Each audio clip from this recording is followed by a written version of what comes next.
দেখেন একটু শুনেন আলোচনাটা। আমাদেরকে যারা গালিগালাজ করবেন তাদের বিরুদ্ধে 3 দফা কর্মসূচি আমিরে জামাত ঘোষণা করেছেন। নাম্বার 1, তাদের জন্য দোয়া করব আমরা। নাম্বার 2, তাদের প্রত্যেকটা গালির জবাবে একটা ভালো কাজ দিয়ে আমরা প্রদর্শন করব। তাদের প্রত্যেকটা গালির জবাবে আমরা গণমানুষের কাছে ভালো কথা, ভালো আচরণ দিয়ে তার জবাব দেওয়ার জন্য চেষ্টা করব। সেই প্রেসিডেন্ট তখন বলেছিল, আমি 3টা কারণে তাকে গ্রেপ্তার করার নির্দেশ দিচ্ছিলাম। নাম্বার 1, এই লোক যতক্ষণ পর্যন্ত আমাকে গালিগালাজ করবে ততক্ষণ প্রত্যেকটা গালিতে আমার নাম উচ্চারণ করতেছে। আমি এত কথা আমার নিজের প্রচার করতে পারতাম না, সে যে আমার নাম প্রচার করতেছে, অপপ্রচার একটা প্রচারেরই অংশ। এই প্রচার তাকে করতে দাও, কারণ তার নিজের নাম নেওয়ার সময় নেই, আমার নাম নীতি তার টাইম শেষ হয়ে যাচ্ছে।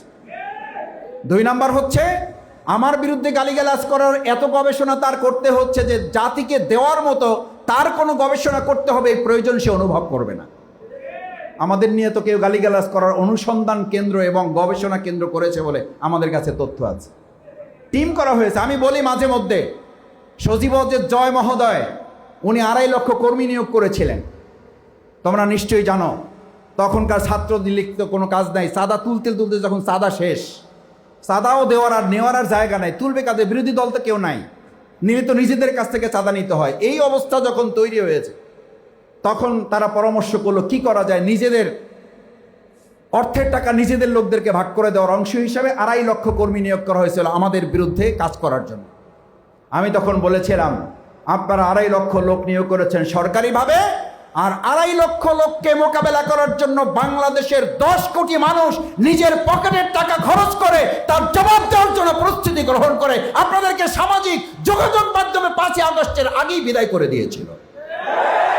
আপনাদের মনে আছে, শেখ হাসিনা বলেছিল 5ই আগস্ট হয়েছে আমার আনুষ্ঠানিক পরাজয়, আর তারও 6 মাস আগে মিডিয়ায়, গণমাধ্যমে আমার পরাজয় তারা নিশ্চিত করে দিয়েছে। আজকে যদি কেউ আমাদের বিরুদ্ধে গালিগালাজ করে বিজয় নিতে চান, তাহলে মনে রাখেন, গবেষণা করতে করতে আমাদের বিরুদ্ধে আপনারা জাতিকে দেওয়ার মতো আর পরে কিছু খুঁজে পাবেন না। সুতরাং এগুলোতে আমরা মনোযোগ দিতে চাই না, কোনো গালিগালাজের জবাব আমরা দিতে চাই না, জিহ্বা কেটে ফেলার জবাব আমরা ঠ্যাং কেটে ফেলার জন্য দিতে চাই না। এই জন্য তারা বর্তমানে আমাদের কোনো কথা বলতে না পেরে সেই ঐতিহাসিক, প্রাগ ঐতিহাসিক সময়ের কথা বলে, শিবির এক সময় রক কাটতো। কখন কাটতো? তখন তোমাদের জন্ম হয় নাই, তোমরা বুঝতে পারবে না। আমরা পরিষ্কার বলতে চাই, এইসব আজগুবি গল্প বলে ঢাকা বিশ্ববিদ্যালয় হারিয়েছেন, জাহাঙ্গীরনগর বিশ্ববিদ্যালয় হারিয়েছেন, এই 18 কোটি মানুষের বাংলাদেশে আপনাদের হাতছাড়া হওয়ার অপেক্ষায়।